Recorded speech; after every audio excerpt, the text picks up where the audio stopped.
Hello friends. तो इस video में हम देखने वाले हैं difference between heat and temperature.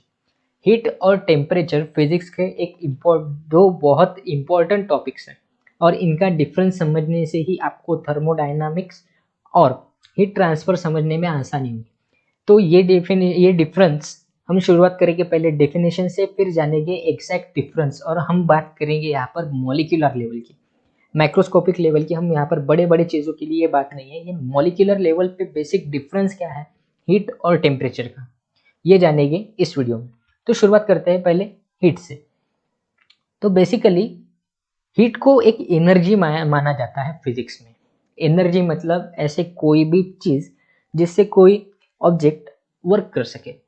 अब ये वर्क और हीट, इसके बारे में हम वीडियो में सामने थोड़ा डिस्कस करेंगे। अभी के लिए इतना जान लेते हैं कि हीट ऐसी एनर्जी है जो टेम्परेचर डिफरेंस में फ्लो होती है। अब टेम्परेचर डिफरेंस में कैसे? तो जिस बॉडी का टेम्परेचर ज़्यादा होगा उस बॉडी से जिस बॉडी का टेम्परेचर लो होगा उस बॉडी तक हीट फ्लो होगी। Heat always flow in that direction only, high temperature से लो टेम्परेचर में। अब ये टेम्परेचर तो हमने अभी तक देखा नहीं है, पर अभी के लिए कंसिडर करो कि हाई टेम्परेचर मतलब अगर हमने थर्मोमीटर से चेक किया तो एक बॉडी का टेम्परेचर ज़्यादा दिखाएगा, दूसरा बॉडी का टेम्परेचर लो दिखाएगा। तो जिस बॉडी का टेम्परेचर ज़्यादा है उस बॉडी से कम टेम्परेचर वाली बॉडी तक हीट फ्लो होगी। टेम्परेचर डिफरेंस क्या ज़रूरी है हीट के फ्लो होने में? तो बिल्कुल, हीट के फ्लो होने में टेम्परेचर डिफरेंस इंपॉर्टेंट फैक्टर है। टेम्परेचर डिफरेंस मस्ट है दो बॉडी के बीच में, तभी हीट फ्लो होगी।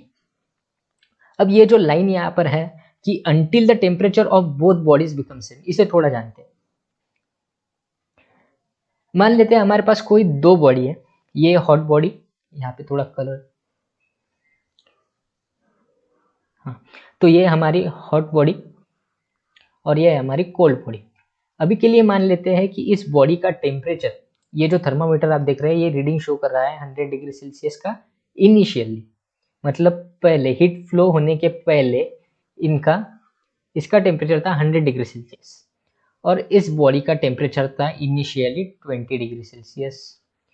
कुछ टाइम के बाद कुछ ऐसा हुआ कि जब इस बॉडी का और इस बॉडी का टेम्परेचर काउंट किया गया, अब ये इसके बीच में एक बात आपको दिख रहा होगा कि यहाँ से एक इमेजिनरी आपको बताया गया है कि हीट फ्लो हो रही है हॉट ऑब्जेक्ट से कोल्ड ऑब्जेक्ट। अब कुछ समय बाद जब आप ये थर्मोमीटर देखोगे, ये थर्मोमीटर कॉमन है इसका और इसका, तो ये शो करेगा कुछ 40 डिग्री सेल्सियस। अब ये मैंने जो वैल्यू है ये मैंने एग्जैक्ट नहीं ली, ये सिर्फ मैंने एग्जाम्पल दिया, पर दोनों बॉडी का टेम्परेचर सेम ही होगा।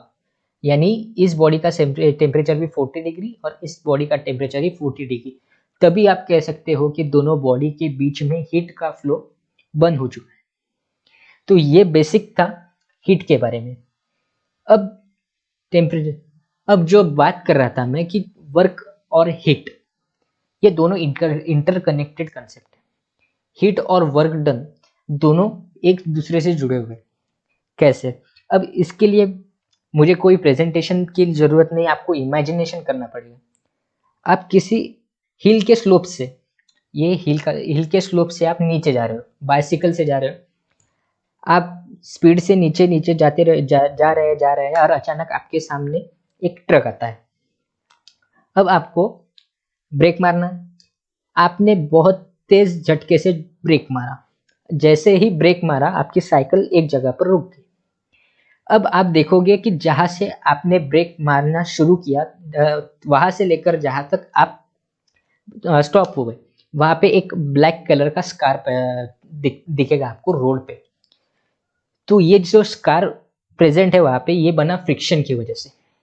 जो आपने ब्रेक लगाया तो टायर एग्जैक्ट सेम पोजीशन पे रुक गया, सेम पोजीशन रुकने के बाद पर उसके पास मोमेंटम था इसलिए वो कुछ आगे बढ़ता गया, तो टायर रोड से घिसा और वहां से हुई हीट।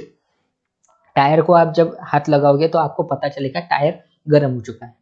तो ये हुआ क्योंकि वहां पर वर्क डन हुआ। वर्क डन कैसे हुआ? तो फ्रिक्शन, आपने जो ब्रेक लगाया उसने काम किया साइकिल को रोकने का, और उस काम के उस वर्क के वजह से जो हीट प्रोड्यूस हुई, इससे पता चलता है कि हीट और वर्क एक दूसरे से इंटरकनेक्टेड है। ये तो था वर्क के साथ हीट का रिलेशन। अब वैसे ही हीट के वजह से भी वर्क डन होता है। कैसे? तो स्टीम इंजन, जो पुराने ज़माने में स्टीम इंजन यूज हुआ करते थे, उसमें क्या होता था कि एक कंपार्टमेंट में कोयला जलाया जाता था। वो कोयला स्टीम प्रोड्यूस करता था और वो स्टीम प्रेशर से उस ट्रेन के पहियों पर मारा जाता था, जिससे कि वो पहिए घूमने लगते थे और ट्रेन चलने लगती थी। तो ये था हीट का वर्क के साथ रिलेशन। वर्क के साथ हीट का रिलेशन हमने देखा बाइसिकल के एग्जाम्पल से, और स्टीम इंजन के एग्जाम्पल से हमने देखा हीट और वर्क का रिलेशन। यहाँ से हमें पता चलता है, यहाँ से हमें एक बात पता चलती है कि heat and work done are interconnected. Heat के वजह से आप वर्क डन भी कर सकते हो, एग्जाम्पल हमने देखा बाइसिकल का, और वर्क डन के वजह से, सॉरी, हीट के वजह से आप वर्क डन कर सकते हो, एग्जाम्पल था steam engine, not bicycle, steam engine. तो ये एग्जाम्पल था स्टीम इंजन। और वर्क डन की वजह से हीट भी प्रोड्यूस होती है, जिसका एग्जाम्पल हमने देखा बाइसिकल। तो ये कंसेप्ट इंपॉर्टेंट कंसेप्ट बन जाता है हीट में। हीट में कई बार अच्छे टीचर्स भी इस कंसेप्ट को अच्छे से नहीं बताते स्टूडेंट्स को, जिसकी वजह से उनका हीट और टेम्परेचर का जो डिफरेंस है उन्हें अच्छे से याद नहीं होता। तो ये यहाँ तक जो हमने पढ़ा वो था हीट। अब अगले वीडियो में हम कवर करेंगे टेम्परेचर। टेम्परेचर क्या है वो देखेंगे, और वहाँ पर हम कवर करेंगे टेम्परेचर और हीट का डिफरेंस। तो ये था उस वीडियो का पार्ट 1। पार्ट 2 अगले वीडियो में आप कंटिन्यू देख सकते हो।